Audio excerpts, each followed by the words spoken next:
नमस्कार। आज बात करते हैं हिंदी भाषा की उस खासियत की जो हमारी बातों में जान डाल देती है।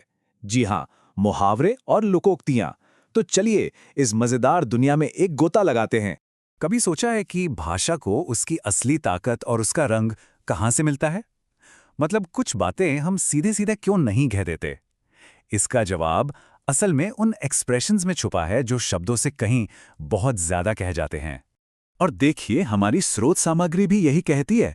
मुहावरे और लोकोक्तियां ये भाषा का प्राण हैं। मतलब उसकी जान। ये सिर्फ जानकारी देने का जरिया नहीं है, बल्कि ये तो हमारी भावनाओं और तजुर्बों का आईना बन जाते हैं। सच कहूं तो यही भाषा में असली स्वाद और गहराई लाते हैं। अच्छा, तो इन दोनों में फर्क क्या है? मुहावरे और लोकोक्तियां सुनने में एक जैसे लगते हैं ना, पर है नहीं। देखिए, मुहावरा एक वाक्यांश होता है, मतलब वाक्य का एक हिस्सा, अधूरा। जैसे आंखें बिछाना, इसका मतलब तभी समझ आएगा जब इसे किसी वाक्य में इस्तेमाल करेंगे। दूसरी तरफ है लोकोक्ति, यानी कहावत। ये अपने आप में एक पूरा वाक्य है, एक मुकम्मल बात जो एक बड़ी सच्चाई बताती है। और हाँ, इसका रूप कभी नहीं बदलता। तो चलिए सबसे पहले मुहावरों की दुनिया को थोड़ा और करीब से देखते हैं। ये वो कमाल के वाक्यांश हैं जो बोलते ही हमारे दिमाग में एक तस्वीर सी बना देते हैं। जैसे कि ये वाला, आंखें बिछाना। सोचकर देखिए, कोई किसी के इंतजार में आंखें बिछाए बैठा है। इसका लिटरल मीनिंग, मतलब जो शब्द कह रहे हैं, वो तो कुछ और ही है ना। और इसका असली मतलब है किसी का बहुत प्यार और इज्जत से स्वागत करना।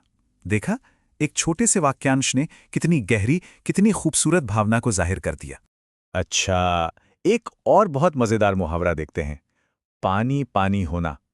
ये भी एक ऐसा मुहावरा है जिसे सुनते ही आंखों के सामने एक इमेज बन जाती है। इसका मतलब होता है बहुत ज्यादा शर्मिंदा हो जाना, मतलब इतना कि शर्म के मारे जैसे कोई पानी पानी हो गया हो।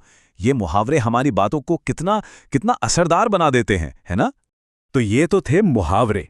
अब आगे बढ़ते हैं और समझते हैं कहावतों के ज्ञान को। ये सिर्फ वाक्य नहीं है, इनमें तो जिंदगी के बड़े बड़े सबक छिपे होते हैं।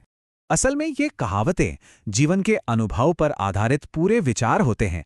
ये पीढ़ियों से चले आ रहे हैं, एक पीढ़ी से दूसरी पीढ़ी तक। समझिए, हर कहावत के पीछे एक पूरी कहानी या एक गहरी सीख है। हमारी स्रोत सामग्री से एक बहुत ही खूबसूरत कहावत मिली है, सुनिए। घरे आया माँ रे जायो आदर करने। ये एक क्षेत्रीय कहावत है और इसमें हमारी संस्कृति की गहरी जड़ें साफ दिखती हैं। और इसका मतलब जानते हैं क्या है?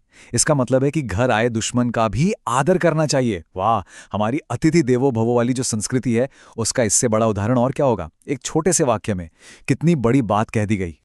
चलिए कुछ और कहावतें देखते हैं जिनमें राजस्थानी मिट्टी के खुशबू है। पहली है, आप मर्या बिना स्वर्ग कठे दिखे। मतलब बड़ा सीधा है, अगर स्वर्ग देखना है तो मरना तो पड़ेगा ही।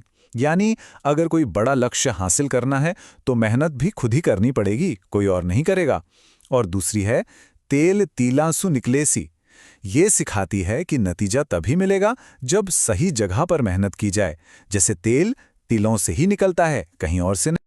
अब एक सवाल मन में आ सकता है कि क्या आज के जमाने में, इस भागती दौड़ती दुनिया में, इन पुरानी बातों की, इन कहावतों और मुहावरों की कोई जगह है?